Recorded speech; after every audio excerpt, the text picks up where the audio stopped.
Thank you for standing by. My name is Van, and I will be your conference operator today. At this time, I would like to welcome everyone to the Q3 Planet Fitness earnings call. All lines have been placed on mute to prevent any background noise. After the speaker's remarks, there will be a question and answer session. If you would like to ask a question during this time, simply press star followed by the number 1 on your telephone keypad.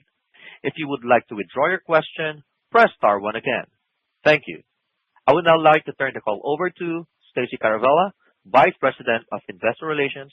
Please go ahead. Thank you, operator, and good morning, everyone. Speaking on today's call will be Planet Fitness Chief Executive Officer Colleen Keating and Chief Financial Officer Jay Stasz. They will be available for questions during the Q&A session following the prepared remarks. Today's call is being webcast live and recorded for replay. Before I turn the call over to Colleen, I'd like to remind everyone that the language on forward-looking statements included in our earnings release also applies to our comments made during this call. Our release can be found on our investor website along with any reconciliation of non-GAAP financial measures mentioned on their call with their corresponding GAAP measures. Now I will turn the call over to Colleen. Thank you, Stacey, and thank you everyone for joining us for the Planet Fitness third quarter earnings call. In the first 9 months of the year, we made considerable progress in executing our strategic imperatives and are feeling energized to capture even greater opportunities in the evolving fitness landscape. Our strong financial performance in the third quarter is indicative of that progress and allows us to raise elements of our 2025 outlook, which Jay will touch on in greater detail. As consumers increasingly prioritize their health and well-being, we are pleased to have ended the quarter with approximately 20.7 million members and 6.9% system-wide same-club sales growth. We added 35 new clubs and ended the quarter with a global club count of 2,795. Our reach is unparalleled. At the same time, with population growth and de-urbanization over the past several years, we see increased opportunities to bring our high-value offering to an ever-growing community of fitness-minded consumers in more geographies than ever before. In September, we announced record-breaking participation in our 2025 High School Summer Pass program, with more than 3.7 million teens completing over 19 million free workouts in our clubs. Participation was up roughly 30% from last year, reflecting teens' desire to stay active and prioritize their well-being during a critical time when school is out. We believe that the marketing emphasis on our expanded product offering, including more strength equipment, is resonating with younger consumers. We also shifted our marketing approach this year by increasing the number of influencers we use to promote the Summer Pass, and we prioritized platforms that drive participation, such as TikTok. This year alone, we've invested nearly $170 million in waived membership dues. Historically, we've converted mid-single-digit percentages of the participants to paying members over time. To reach these highs in the 5th year of the program speaks volumes about Gen Z's commitment to their health and wellness. Key findings from this year's participants are particularly affirming, with 93% of surveyed participants reporting that the program helped them create sustainable fitness routines and 78% feeling more confident. Let's now turn to the progress we've made on our 4 strategic imperatives during the third quarter. As a reminder, the 4 strategic imperatives are redefining our brand promise and communicating it through our marketing, enhancing our member experience, refining our product and optimizing our format, and accelerating new club growth. I'll start with redefining our brand promise. In the third quarter, we continued with our We're All Strong on This Planet marketing campaign that highlights our best-in-class equipment, our welcoming atmosphere, and the supportive community we offer. Our strong join trend has continued, and our member count at the end of Q3 was in line with our expectations. We also saw increased Black Card penetration in the quarter, with 66.1% of our total membership now at that higher tier, a 300 basis point increase from the same quarter last year. Consumers continue to recognize the value of the Black Card, with the smallest price gap between our two membership tiers since we launched the Black Card. As many of you know, we held off on increasing the price of our Black Card membership until we got on the other side of the Classic Card price increase anniversary. After thoughtful consideration, significant testing, and data analysis, we've made the decision to raise the Black Card price to $29.99 after our peak join season in 2026. We're also continuing to test new Black Card amenities such as dry cold plunge and red light technology that would add even more value to our Black Card offering. We unveiled several of these potential new offerings to our franchisees last week at our annual franchisee meeting, and they were met with great enthusiasm. We look forward to sharing our plans to modernize the Black Card Spa at our Investor Day next week. Finally, we're excited to announce that we'll be sponsoring New Year's Rockin' Eve next month in Times Square for our 11th consecutive year. This is a high-visibility event that continues to put Planet Fitness on a global stage and keeps our brand top of mind for consumers as they think about prioritizing their health and fitness goals in the new year. Now to member experience and format optimization. We know that establishing a relationship with our members is important to their engagement and retention. And utilization matters, as people tend to be more loyal to brands that they use regularly. It's an indication of the value they find in their Planet Fitness membership, which is why we're pleased to see utilization rates continue to increase, a leading indicator of member stickiness. We're partnering with our franchisees to put the member at the core of everything we do, along with the team members in our clubs who play a critical role in personally welcoming every member. We see time and time again when club team members greet our members by name and provide personal recognition, it enhances the experience for both the member and the team member. Our goal is to create a deeper sense of loyalty and emotional connection to drive retention and ultimately revenue. A recent consumer insights study showed that Planet Fitness outperformed several other fitness brands on feel welcomed. This is an important emotional equity when we consider that gym intimidation can be a barrier to gym membership and usage. We also saw strong positive associations for Planet Fitness with convenient location, value for money, price, easy access, and machine variety and availability. These are strong associations for our brand. Member experience goes beyond a welcoming atmosphere. It includes providing members with the ideal equipment mix in a club with a format-optimized layout so they can achieve their workouts their way. To this end, we gave franchisees who are developing or renovating clubs this year the opportunity to build a traditional layout or one of the new format-optimized clubs, and 95% elected to build one of the newer club formats. By the end of 2025, close to 80% of clubs system-wide will have some version of an optimized format. That's nearly 4 out of 5 clubs. We will share more about this next week at our Investor Day. And finally, our efforts to accelerate new club growth. We continue to refine our product offering and enhance operational efficiencies to maximize the economic value proposition for our franchisees while delivering the most relevant on-brand experience for today's members. That said, we're a top-line driven business and we are keenly focused on driving unit economics through top-line growth.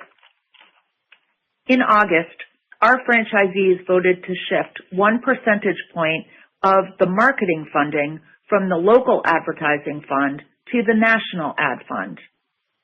This change will enable us to unlock new marketing opportunities to drive consideration and conversion, spend our dollars more efficiently, and ultimately fuel member growth. Our goal is to drive top-line revenue as it is the key driver of unit economics. We do this through more effective marketing while enhancing the bottom line through greater marketing efficiency and the flow-through on incremental revenue in this high-margin business. We're grateful to our franchisees for this vote of confidence in our marketing leadership and strategy. Finally, we proudly received 2 notable honors recently. First, we were named to Fortune's 2025 100 Fastest Growing Companies list. And second, we were recognized as number 22 in this year's Franchise Times Top 400 as the top-rated fitness concept. These honors illustrate the strength of our brand and are a testimonial to the dedication of our esteemed team members and franchisees. Now I'll turn it over to Jay. Thanks, Colleen. We're very pleased to deliver another quarter of strong results, and as Colleen mentioned, we're raising our full year 25 outlook. Now to our third quarter results. All of my comments regarding our third quarter performance will be comparing Q3 of 25 to Q3 of last year, unless otherwise noted. We opened 35 new clubs compared to 21. Included in our openings are 5 locations where a franchisee acquired and converted regional gyms to Planet Fitness clubs. This is a strategy that we will use as another option to accelerate new club growth. These clubs in many cases open with a built-in membership base, giving franchisees a jump on top-line ramp. We delivered system-wide same-club sales growth of 6.9% in the third quarter. Franchisee same-club sales increased 7.1%, and corporate same-club sales increased 6.0%. Approximately 80% of our Q3 comp increase was driven by rate growth, in line with our expectations, with the balance driven by net membership growth. Black Card penetration was 66.1% at the end of the quarter, an increase of 300 basis points from the prior year, and a sequential increase of approximately 30 basis points from Q2. Our Q3 ending member count of approximately 20.7 million members was in line with our expectations, as the third quarter is typically not a quarter with significant membership change. Our join trends during the quarter were strong, including conversions to paying members from our high school summer pass program. Attrition rates, while elevated on a year-over-year basis, were not out of line with historical levels, and we started to see moderation late in the quarter. For the third quarter, total revenue was $330.3 million compared to $292.2 million, an increase of 13%. The increase was driven by revenue growth across all 3 segments, including an 11% increase in franchise segment revenue and a 7.6% increase in our corporate-owned club segment. For the third quarter, the average royalty rate was 6.7%, flat to the prior year. Equipment segment revenue increased 27.8%. The increase was driven by higher revenue from equipment sales, including both new equipment and re-equips.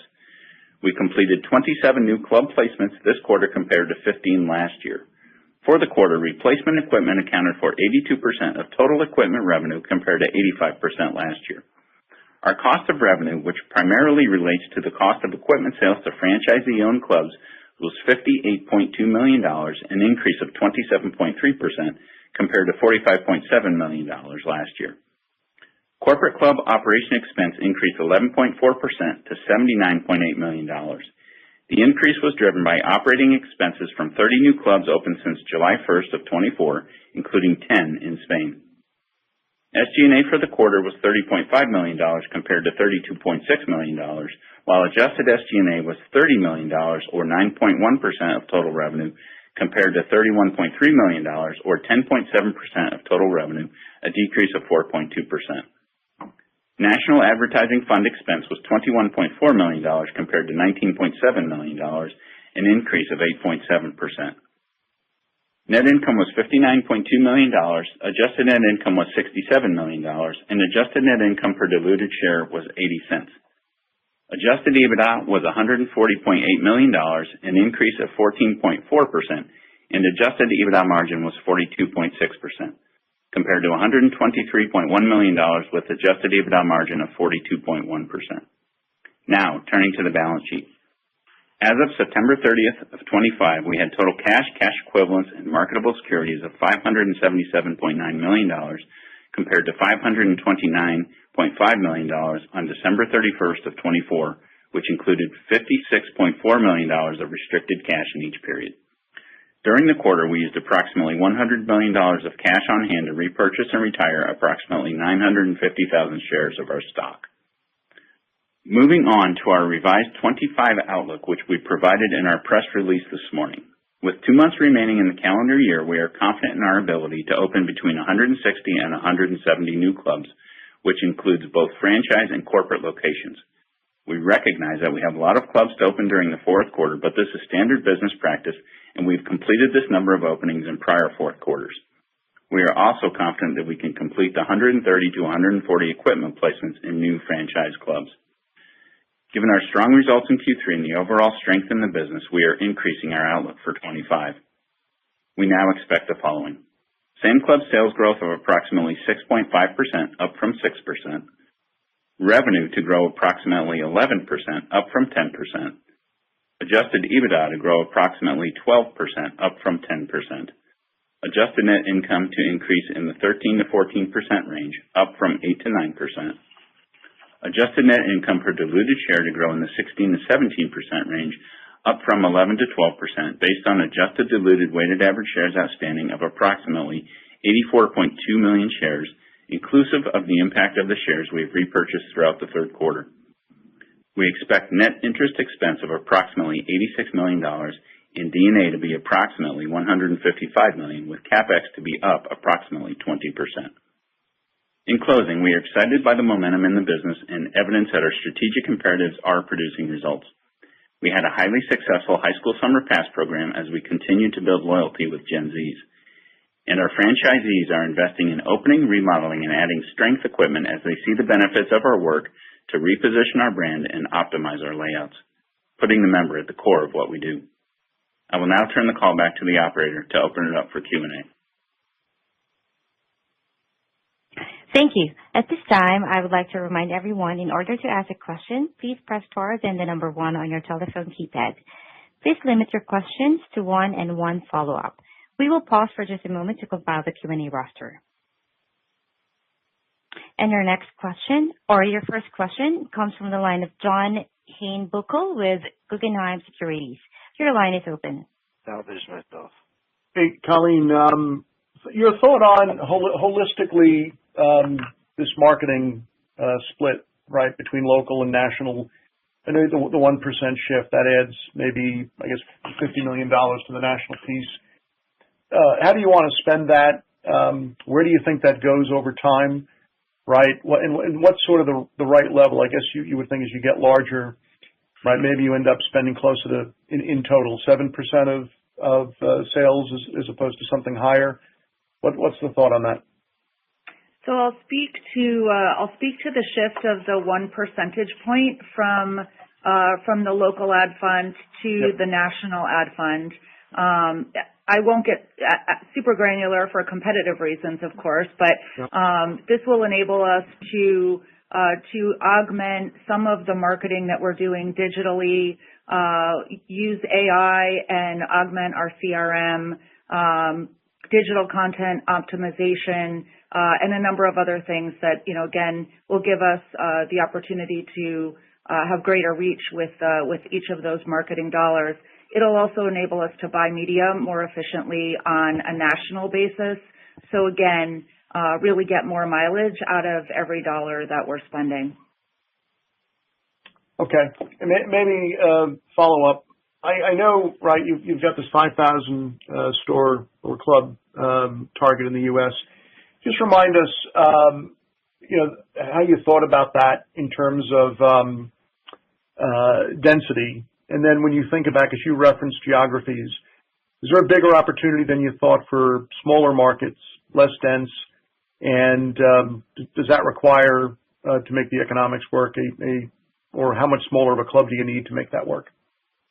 So there's a couple of questions in there, and I'll start maybe with the first one on the opportunity and density. As you know, we are more dense on the East Coast, so Northeast, East Coast, Southeast, less dense Midwest, West, and at the same time, where there has been population growth, job growth, deurbanization, new home construction, which, again, demographically meets the demand coming from millennials as forming households. We think there's opportunity where we're less dense to increase our penetration, and we think that some of the demographic shifts that have occurred with that deurbanization and population growth over the last several years, complement that very well. And we've had several studies done to opportunity size the domestic landscape that supports that growth. Generally speaking, those growth numbers are supported with 20,000 or traditional 20,000 square foot club. At the same time, I think we've talked before, we're developing prototypes that are a bit smaller than the 20,000 square foot club that will enable us to go into markets that maybe don't have quite the population density, but might be underserved from a fitness standpoint today. Thank you. Absolutely. This question comes from the line of Sharon Zackfia with William Blair. Your line is open. Hi, good morning. I wanted to actually double click maybe on the churn. There was a lot of chatter kind of within the quarter amongst investors that maybe, the click to cancel churn was much more elevated than what you expected, but it doesn't seem like that was the case. So I wanted to check on that. And you mentioned moderation. Are you kind of back to normal levels of churn, and should we expect member growth to sequentially resume again in the fourth quarter? Thank you. Hey, Sharon, this is Jay, and I'll respond to that to start. And we don't guide to the membership growth, so I'm not going to comment on that. But we're pleased, right, as we said, the 20.7 million members was right in line with our expectations. And in regards to attrition, the rates were elevated on a year-over-year basis, but when we take a multi-year view, they were not out of line with what we've seen historically. And to your point, we did see some moderation late in the quarter. So what we have in our outlook and what we've modeled is continued elevation on a year-over-year basis, and that's very consistent with the way we thought about it on the last call for Q2 and now this call, and that's what we've modeled. It's included in our outlook that we've guided. So we're pleased with what we're seeing in the underlying trends in the business. And Jay, can I just follow up? Is that continued elevation just the tail from click to cancel, or is it something you're seeing that's more macro? No, we think it's driven by the click to cancel tail. Okay. Thank you. Your next question comes from the line of Jonathan Komp with Baird. Your line is open. Yeah, good morning. Thank you. I want to just follow up. Could you maybe talk a little more directly when you look at the guidance raise for the year combined with the confidence to commit to the Black Card pricing after your peak period coming up? Could you maybe just talk about more directly what's driving your increase in confidence to announce both of those today? So I can start with those items. I think, look, from a guidance standpoint, we had a good results in our third quarter. So obviously that is nice to see and gives us confidence. When we think about some of the drivers and the increase for the year, we have obviously some nice momentum in our equipment business, right? The franchisees are leaning in on these new formats, not only with the new clubs, but certainly re-equips and adders, as we call them. So we've got some nice trends there. From an SG&A standpoint, we called out on the call, obviously we had a decrease in the quarter, and some of that was driven by a annual franchisee conference that we're lapping last year that was pushed in the fourth quarter this year. But taking that out, we are seeing nice trends on SG&A. And we're also carrying forward, obviously, the upside that we had on the sales in the third quarter, pushing that into the full year guide. So all of those components are resulting in the guidance that we gave. We think that's a nice trend, seeing some separation between revenue, getting some leverage, and driving EBITDA growth.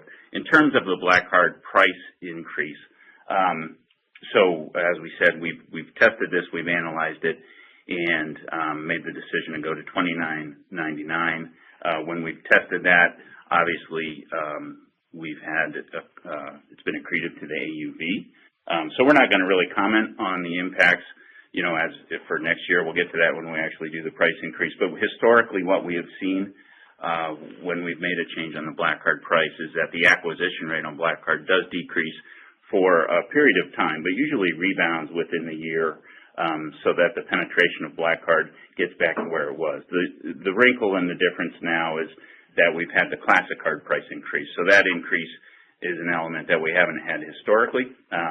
So we'll have to wait and see on that. But again, we would expect for that Black Card price increase to be accretive to AUV. Okay, that's great. And then maybe just to follow up, Colleen, I know there's quite a few positives in today's announcements, but it's unique that you have an Investor Day coming up next week. So could you maybe just share at a high level, maybe what we should expect to hear, or the plans that you hope to share going into next week directionally, just to set the stage? Thank you. Yeah, sure. Happy to. We'll give you a bit more granular detail on the progress that we're making on our strategic imperatives, and we'll also give you a multi-year view of what you can expect from a growth trend standpoint. So you'll get some numbers beyond obviously just a single year. So some multi-year projections from us. Very good. Thanks again. Sure. Your next question comes from the line of Joe Altobello with Raymond James. Your line is open. Morning. I guess first question on the competitive landscape. Curious if you're seeing any shifts at all, whether it be from low price, high value competitors, or even some of the more higher priced competitors in the space. I'll start and just say, for the quarter and year to date, we've been quite pleased with the join trends and the join volume. So again, as I said before, I think our biggest competition is fear of walking in the front door, and our marketing is really resonating with consumers today. Both the strength equipment and the ability to get strong at Planet Fitness, but also conveying the sense of community at Planet Fitness. So again, feeling very good about the join trends. Helpful, thanks. And maybe just to follow up on that, in terms of new store openings for next year, I know obviously there's not a ton of visibility at this point, but what does the availability of real estate look like, and could we see more acquisitions and conversions like you did this past quarter? So we're not obviously guiding next year yet, but what I will talk about a little bit is and I have before, the real estate landscape and the fact that this year, for the first time in several years, we're seeing negative absorption, specifically of shopping center retail space. So enclosed malls have had negative absorption, but shopping center retail space, the type of space that we're looking for a Planet Fitness, negative absorption for the first time in several years, year to date this year, and also a moderation in rent escalation, where rents were going up quite dramatically in this year. The first half of this year, both quarters, they were below the rate of inflation. So we think those are positive indicators. And of course, the retail bankruptcies that have been occurring, store closures, and even seeing grocery stores demising space and going to a smaller footprint.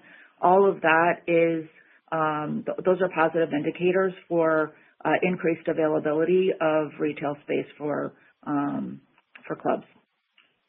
Got it. Thank you. Your next question comes from the line of Randy Konik with Jefferies. Your line is open. Yeah, thanks a lot, and good morning, everybody. Colleen, back to you. I think the question was asked what you're going to share at the Analyst Day next week. You gave a brief answer. Maybe give us some perspective on, based on the content you plan to share next week, some of the kind of key themes or takeaways you want us as on the buy and sell side to kind of take away about the Planet story, Planet business model as we go to the ahead of the meeting next week. Absolutely, happy to do that, and thanks for the question. So I know that many are looking for kind of the puts and takes to an algorithm to help project our business, but I think most importantly, we want to really convey the the macro tailwinds for this industry. I've said we're in the golden age of fitness, and I believe that's very much true. The demand for the offering that we provide, people are more fitness minded than ever before. There's an incredible addressable landscape, for fitness minded consumers, and our ability to answer that call. So we'll get into some specifics on that next week. So really kind of secular tailwinds, macro, and then the other thing is we've been talking about building our blue ribbon team, and we've had a couple of great new leader additions, and then had some of our seasoned team members take on expanded roles, and want to give everyone an opportunity to meet and hear from them.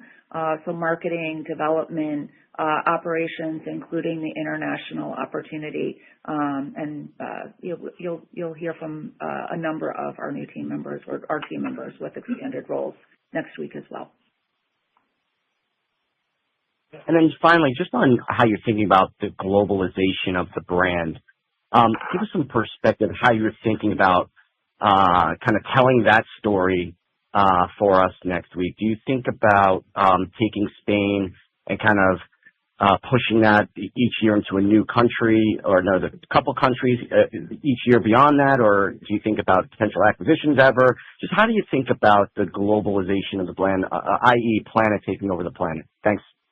Absolutely. So I'm going to save a couple of things for next week, but we absolutely will talk about the global expansion opportunity, and the success that we have, the success that we've enjoyed in Spain, the strong performance of our brand there. It was, we launched Spain really as a kind of proof of concept, and it's been wildly successful. So we'll give you some very specific data on Spain, on how we define that wildly successful, and then also talk about where we see additional opportunities for growth, and what the cadence of global growth could look like as a component, or as one of the building blocks to the kind of the multi-year outlook for unit growth. Super helpful. See you next week. Okay, look forward to it. Your next question comes from the line of Rahul Krotapalli with JP Morgan. Your line is open. Good morning, guys. Colleen, can you discuss your thoughts on the strategic brand partnerships with either large retail or consumer brands, hotels, airlines, whatever you're free to talk about, and given the efforts around ramping the marketing strategy and the strong membership base you have, and I have a follow-up. So we've launched a number of perks partnerships and brand partnerships already that have inured to the benefit of our members, and we've had year to date well over $7 million of perks redemptions for our consumers, and those redemption rates have been on a growth curve over the last 5 years. Because we're focusing on expanding that offering for our members. We do see additional opportunities for brand partnerships, and we have some that we're cultivating today. Again, for competitive reasons, I won't speak to specific brands until we're ready to go to market with the partnership. But you're right that's something that we've been focused on. We've seen good utilization from our members where we've had partnerships in the past.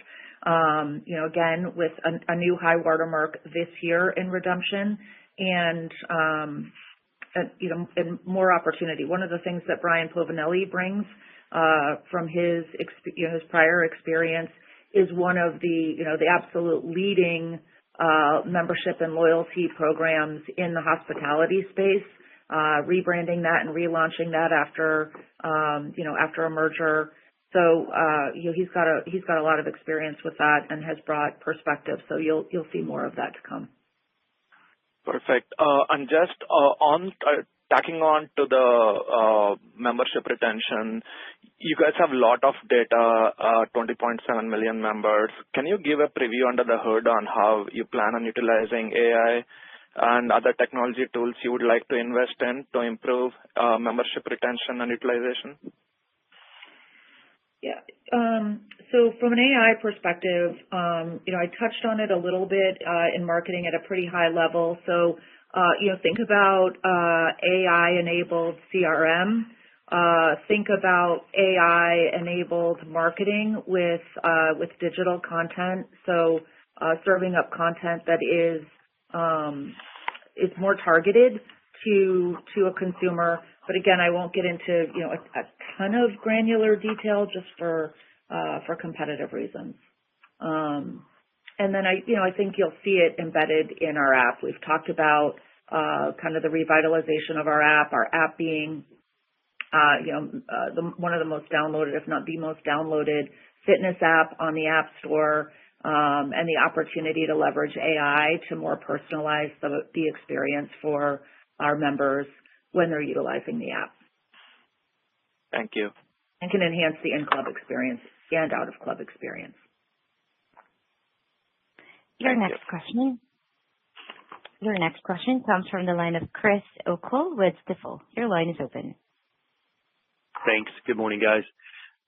Colleen, I know the company's been testing additional services in the Black Card Spa area, like red light therapy and spray tanning, among others. But what are you learning about the value of those services to members? We're measuring utilization and also surveying our members for feedback. And as you know, we rolled out NPS earlier this year across the company, which is giving us immediate real-time feedback and the ability to capture more consumer data. So we also shared the potential Black Card amenities with our franchisees last week at our franchisee huddle. And the franchisees were quite enthusiastic. We had a number of the vendors that were there, and they were saying, our franchisees were asking, when can I get this? So we want to do the right amount of testing to make sure that we're really optimizing the Black Card Spa offering. At the same time, that data will help inform, where we go to market with some new offerings to continue to, invigorate the Black Card Spa. Great. And then I believe last year you had some incremental marketing investment in the fourth quarter. So I was just hoping, could you maybe share or elaborate on how you plan to lap that this year? And I'm assuming it may be safe to assume that year-over-year spend will at least be in line with the total spend last year. So, keep in mind that as our revenue grows, so too does the marketing fund. So, a big part of the marketing fund is influenced by the percentage capture on the growing revenue. At the same time, without being specific about Q4, kind of promo intentions, what I will say is we used to think about Q1 as the join quarter, and what we've come to realize is that they're all join quarters, and we know that we can put marketing to work in all quarters of the year and have favorable benefit. Makes sense. Congrats on a great quarter. Thank you. Your next question comes from the line of Max Rakhlenko with TD Cowen. Your line is open. Yeah, great job, everyone. Very nice quarter. So first, you recently ran a perk, which was a discount on a workout planning app. I'm not sure if that was new or not, but with an increase in popularity in many of these digital personal training or workout planning apps, are there bigger opportunities to embed this sort of technology into the Black Card membership? There was previously a push in the personal training and something that, some of your HVLP peers are doing. So, just curious, is leveraging technology an opportunity to both unlock revenues as well as provide a better member experience? So certainly, and I touched on this a little bit when Rahul asked about AI, use of AI, and we do see an opportunity to use AI or leverage AI to more personalize the experience for our members. And one of the ways we could use it is in personalizing workout plans for our members as well. So, all of that is on the AI roadmap as well as the app revitalization roadmap. Got it. That's helpful. And then can you just unpack the implied 4Q comps guide for us, as there are some puts and takes, and how we should think about that versus 3Q 6.9, and just comments around, sort of better churn, especially exiting the quarter, just how we should think about mix and member rate as well. Yeah, Max, this is Jay. And the way we're thinking about it, and we don't want to get too granular, but it should be relatively consistent quarter over quarter. Obviously, the big driver there is as we anniversary the Classic Card price increase that we did at the end of June last year, right? As we've said, we do get a rate benefit from that, but it diminishes over the tenure of our membership. So that rate benefit is decreasing, which is driving the decrease in the comp comparing Q3 to Q4. Got it. Super helpful. Best of luck, and see everyone next week. Yeah, thanks, Max. Thank you. Your next question comes from the line of Logan Rich with RBC Capital Markets. Your line is open. Hey, good morning. Thanks for taking the question, and congrats on a strong quarter. My question was on the high school summer pass. Up 30% is a really impressive number, and you guys talked about the strength equipment and the marketing. I guess my question was more on the conversion rate to paying members. That's in the mid-single digits. Just any more color you guys can give on that, just on the timing of when those high school pass users convert, kind of the shape of that, and any sense on if that number could potentially be higher than historical levels, just given participation is up a lot. Just curious if that translates to upside to your conversion rate as well. Thanks. Sure. I'll start. So we'll report on conversion at the end of the fourth quarter, because we continue to convert through September, October, even a little bit in November, because they're able to utilize the pass through the end of August, and then we see this kind of surge in conversion September, October, but into the fourth quarter as well. So we'll give you more data on that at the end of Q4.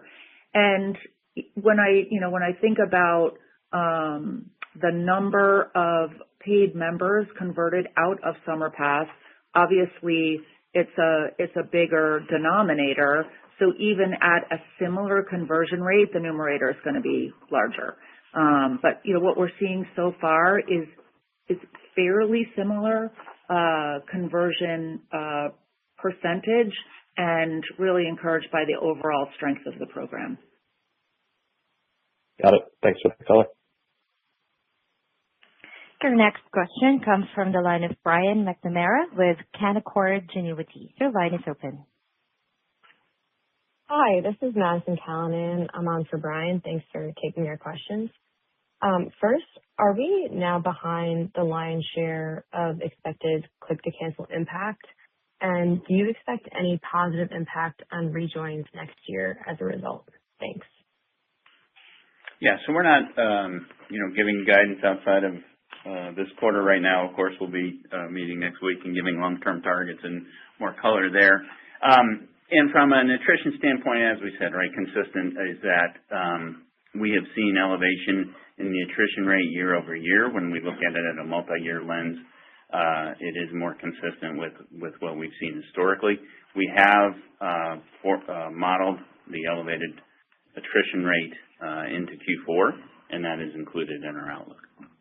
Yeah. Can I also just add, one of the things that we have seen, and we saw it in the test environment, a couple test environments, previously.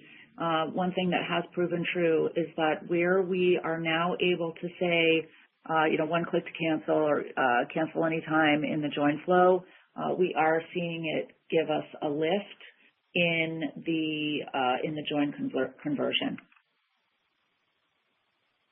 Thanks. And then I know you touched earlier on rate, but with 80% of Q2 comp driven by rate and a Black Card increase coming next year, when should we expect volume to return to be the primary driver of comp growth again, as it has been historically? And would you expect Black Card penetration to return to its historical 60% penetration levels after that price increase goes into effect? Thanks. We'll talk more about that next week. And certainly from a Black Card standpoint, we'll get into specifics on that more when we do the price increase. Thank you. Your next question comes from the line of J.P. Wolin with Roth Capital Partners. Your line is open. Good morning, guys. Thanks for taking my questions. If we could just start first on kind of franchisee returns. A lot's been done in the last few years with the new growth model to really improve those franchisee IRRs. So I'm just wondering, are there maybe one or two data points you can share about kind of just some accelerating license sales or maybe interest in new licenses that you can share? Let me start. Well, I'll start. Yeah, I mean, we're not probably going to talk about,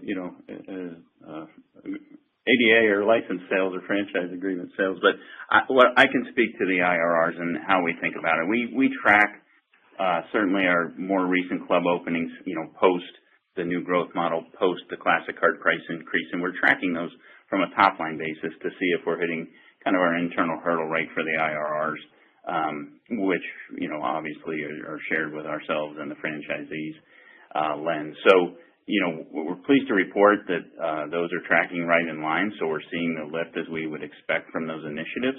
And that's a top-line lens. Obviously, part of the new growth model was giving some more flexibility on the CapEx re-equip timing schedules. So that's positive as well. And I think to your point with Chip now here as the CDO, he continues the effort to value engineer the club build-out costs, and we spoke about that to the franchisee group last week at our huddle. We've also, as part of our Fit for Strategy structure, established a formal procurement team under the finance org, under my org, and we've started some initiatives there where we think we can save the franchisees money. Yeah, I'll chime in on that too. I think a couple of things. One data point I'd point to is franchisee same club sales growth coming out of the quarter at a 7.1. The franchisees are definitely feeling the strength of the join volume, the marketing landing, and then I think a couple of other proof points that we have talked about. Real estate availability having been a bit of a headwind on development, and I talked a little bit earlier about that easing. I think, another proof point is we've had a franchisee last year and this year, buy a couple of few conversion clubs and several conversion clubs. And those were conversions that, enabled them to bring additional clubs into the system quickly. And that's a strong signal that franchisees are excited to continue to grow with us. I think the third is that in every case where we've had portfolios transact, certainly in my tenure here, in every case we've had incumbent franchisees at the table wanting to buy additional territory or additional clubs when they've become available. So I think that's another proof point of franchisee confidence in the system. At the same time, we're not letting up on enhancing franchisee economics. All of the things that Jay talked about and the things we're doing in build cost and trying to bring build costs down for our franchisees, while also protecting the member experience. Perfect. And then just one quick follow-up, and I think fairly straightforward, but I assume most of the unit openings coming in the fourth quarter are largely through a lot of maybe permitting and municipal processes, and I would assume it's largely all on a local basis, but anything in terms of the government shutdown that would be of potential risk to unit openings in the fourth quarter? We've not heard about the federal government shutdown having any impact on openings. And you're right, a lot of permitting is done early in the build cycle, and then of course there's there are municipal inspections late in the build cycle, like final COs and sign-offs, and those are done at the local municipal level, not at a federal level. Perfect. Appreciate the clarity. Thanks. Your next question comes from the line of Arpine Kocharian with UBS. Your line is open. Hi, good morning. Thanks for taking my question. Could you talk to the general trend you saw in terms of gross adds for the quarter, what you saw in Q3 and what you're seeing into Q4 as we see churn kind of normalize a bit here? And you saw slightly lower membership in Q3 versus Q2, which is, I think, in line with what you saw last year, quarter to quarter. But last year, you were going through the price increase on Classic Card. So maybe if you could talk to the gross adds versus underlying attrition trends in the quarter, and then I have a quick follow-up. Yeah, you broke up for the back part of that question, so I heard the part about the gross joins. Could you repeat the back half of your question, please? Yeah, just, your membership is slightly lower in Q3 versus Q2, which is, I think, in line what you saw last year, quarter over quarter. Yeah. But last year you were going through the price increase on Classic Card. So maybe if you could talk to the sort of growth adds versus underlying attrition trends in the quarter that you saw would be helpful. Yeah, well, I can start. And right, we don't speak to the gross, joins or cancels, but I mean, we did see strong join trends, and we commented that on the prepared remarks. Those join trends were offset by the elevated attrition rate that we talked about. And the attrition rate was elevated year over year. Again, when we look on a multi-year basis, it is more consistent with what we've seen historically. In the third quarter, generally speaking, is not a high net add quarter, right? It could be flat or slightly down. We've seen that before, and that's what we experienced this quarter, and it was in line with our expectations. And again, we think those trends will continue going forward on both fronts, right? We have nice trends in the strong join side, and we've modeled continued elevated attrition on a year-over-year basis, and both of those are included in our outlook for the year. Yeah, I think also important to note that, as we've said in the past, where we rolled out click to cancel previously, after about 12 weeks, we started to see it moderate. Given when we rolled out click to cancel in Q2, we were within that expected elevated attrition window in the beginning of Q3, and as Jay indicated, we started to see that moderate, and then we've also continued to have very strong rejoin rates. So, in the mid-30s again, from a rejoin rate standpoint throughout the quarter. And our marketing is very effectively driving join volume, and we're also retargeting lapsed members, and that's helping to drive the strong rejoin rate. Thank you. That's super helpful. And then just a really quick follow-up, maybe just a bit of a bigger picture question. It seems like some of the demographic shifts you're seeing is younger customer that is maybe using the clubs more at a higher frequency, which should be good for structural retention, I would say, in longer term, but maybe more wear and tear for the equipment. Does that mean more frequent replacement of that equipment longer term, and what implications that has for franchisee returns? You want to start? I'll start. I mean, part of the strength of this brand is the quality of our equipment and the way we maintain it. So it is high grade, durable equipment, and we would not expect any changes to the replacement timing. Yeah, due to the wear and tear. I think the fact that we pushed out the re-equip schedules by a year, with the new growth model last year, and the fact that also strength equipment does have a longer life than cardio. The utilization of strength actually, is a piece of equipment that has a longer life. So there's no expectation that we're going to pull forward re-equip schedules for our franchisees. And yet at the same time, we know that the consistency of, our replacement cycles and the quality of our equipment is something that our members appreciate at Planet Fitness. Thank you very much. Your next question comes from the line of Marni Lysaght with Macquarie. Your line is open. Good morning, team. Thanks for taking my questions. I think, recent more topical matters such as churn, et cetera, have been well covered in prior questions. But my questions mainly concern or just in terms of like your outlook for rollout. Can you kind of give us a bit of color, or maybe it's more of an appropriate topic to discuss next week at the Analyst Day, but just about when you're competing for space, and you talk earlier about prototypes for smaller formats.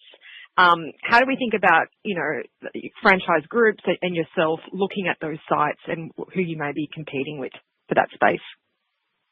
Yeah, I think one of the things that our real estate team is doing in partnership with our franchisees is getting ahead of space availability and talking with the large landlords and brokers to make sure that we articulate the value proposition of putting Planet Fitness in a center. Particularly, we skew heavy female. We contribute to traffic to the center. Because we don't have classes, we're not taking up significant amounts of parking at a given time, and we also contribute traffic to a center during off-peak times because most retail centers are getting heavy traffic on the weekend, and our heaviest traffic is weekday in the early part of the week. So, it's really about making sure that we highlight why Planet Fitness is a prospective great tenant, and also the resilience of our business, the durability of our cash flows, the fact that we came through COVID with a number of temporary club closures for municipal reasons, but not one club permanently closing for financial reasons, and compare that to the retail closures and retail bankruptcies, we should be a very attractive tenant. So it's really about promoting the value of having Planet Fitness in a center. Understood. Another question I have is just more about like the split of how you think about rate growth. So I think you said back at the prior result, 70-30 for the back half of this year to be driven by rates and volume, and you previously had alluded to like a 50-50 split. Just given the nuances here about your members coming in line with your internal expectations and some of the other dynamics at the moment. What's the correct way to be thinking about that? Yeah, so we'll guide to that for future periods. We won't guide to it, but we'll talk about it next week from as we kind of lay out the growth algorithm. And really, what we talked about, given the dynamics this year, was kind of a 75-25 or an 80-20 split. This quarter landed right in line with our expectations, and we don't think that's going to change dramatically in Q4. Yeah, I will say historically, when we've taken Black Card pricing in the past, we have seen a little diminution on the Black Card penetration, but not on the join volume. So taking Black Card pricing in the past was not a headwind to join volume. It was just a little bit of a diminution on the Black Card penetration, the mix. Understood. Thanks for taking my question. I'll jump back in the queue. Further questions. I will now turn the call back over to Colleen Keating for closing remarks. Well, first, I'd like to thank our team members and our franchisees for delivering such a strong, such a solid quarter. I'm very encouraged by the momentum that we're carrying through into the fourth quarter to complete a strong 2025. We look forward to providing more insight into our long-term growth opportunity at our Investor Day next Thursday. Thank you, everyone. Ladies and gentlemen, that concludes today's call. Thank you all for joining. You may now disconnect.